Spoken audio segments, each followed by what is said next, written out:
वंचित ने किया जन सुरक्षा विधेयक पर कांग्रेस का पर्दाफाश। जानिए क्या है अंदरूनी मिली भगत। जी हाँ दोस्तों, आपने बिल्कुल सही सुना। मैं हूं पराग महेंद्र, आप देखना शुरू कर चुके हैं नेशनल चौपाल। महाराष्ट्र के विधानसभा में 10 जुलाई को जन सुरक्षा विधेयक लाया जाता है और तमाम राजनीतिक पार्टियों के समर्थन से इस विधेयक को पारित भी किया जाता है। जब से इस विधेयक को जिस मुताबिक अमल में लाने की बात कही जा रही है, तब से तमाम राजनीतिक पार्टियों के माध्यम से बड़े पैमाने पर समर्थन भी देखने को मिला। इसके साथ साथ विरोधाभास वाली भूमिका भी दिखाई दी।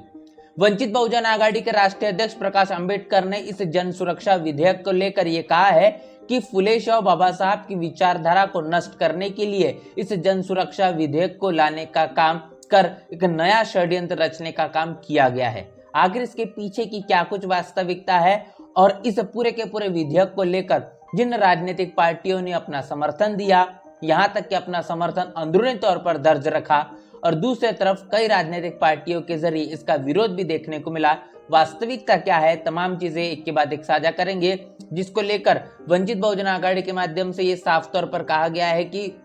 ये क्रोनोलॉजी है और इस क्रोनोलॉजी के आधार पर कांग्रेस के माध्यम से अंदरूनी तौर पर इस जन सुरक्षा विधेयक को लेकर एक बड़ा समर्थन दिया गया है।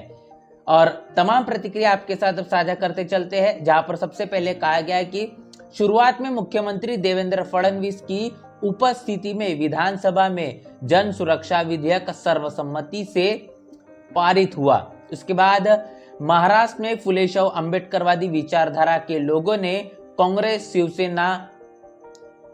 और उद्धव बाळासाहेब ठाकरे और राष्ट्रवादी शरद पवार पार्टियों को कोसा। उसके बाद ये देखने को मिला कि वंचित बहुजन आघाड़ी ने भाजपा की मदद करने वाली कांग्रेस, शिवसेना, उद्धव बाळासाहेब ठाकरे और राष्ट्रवादी शरद पवार पार्टी का असली चेहरा उजागर करके इस अन्यायपूर्ण व जन सुरक्षा विधेयक के खिलाफ अदालत जाने का फैसला किया है। आखिर इसके पीछे की वजह समझिए। जिस मुताबिक कांग्रेस ने अंदरूनी तौर पर इस जन सुरक्षा विधेयक पर अपना समर्थन दर्ज किया है, और दूसरी तरफ ये भी देखने को मिल रहा है कि महाराष्ट्र के कांग्रेस के जो प्रदेश अध्यक्ष है, इन्होंने छत्रपति संभाजीनगर में इस जन सुरक्षा विधेयक को लेकर रोडों रास्तों पर उतरकर अपना विरोध दर्ज करने का काम किया है। इस पूरे के पूरे मामले पर अपनी प्रतिक्रिया वंचित बहुजन आघाड़ी के जरिए यही साझा की गई है कि जिस मुताबिक मुख्यमंत्री देवेंद्र फडणवीस की उपस्थिति में विधानसभा में इस जन सुरक्षा विधेयक को सर्वसम्मति से पारित किया जाता है,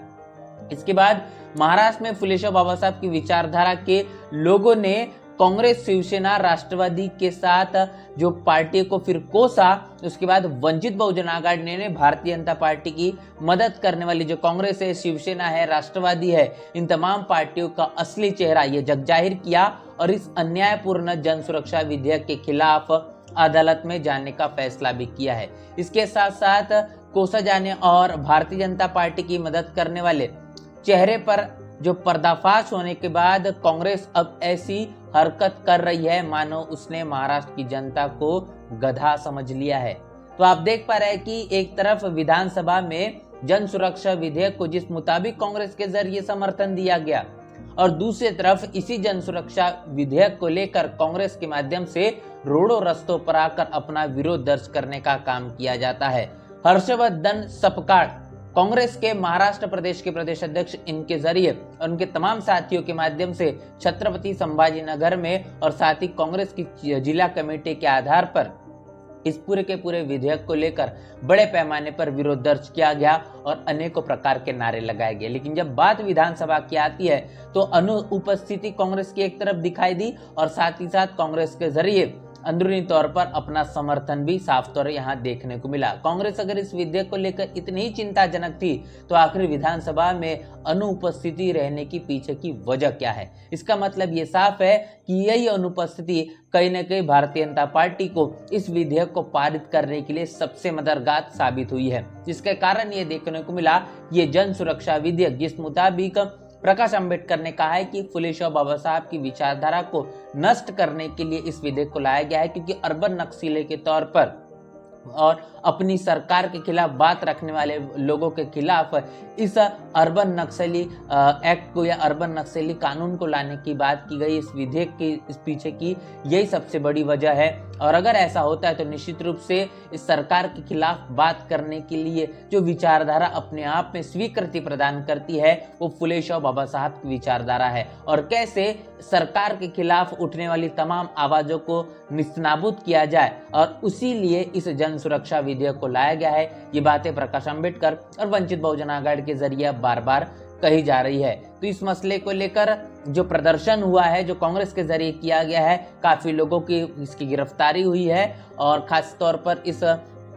पूरे मामले को लेकर शहर में बड़ी संख्या में जो पदाधिकारी कांग्रेस के थे ये भी कहने की अपनी उपस्थिति दर्ज करे हुए थे। तो आप कल्पना करिए कि किस तरीके से महाराष्ट्र की जनता को कांग्रेस गधा समझ रही है और इसीलिए उनके इस क्रोनोलॉजी वाले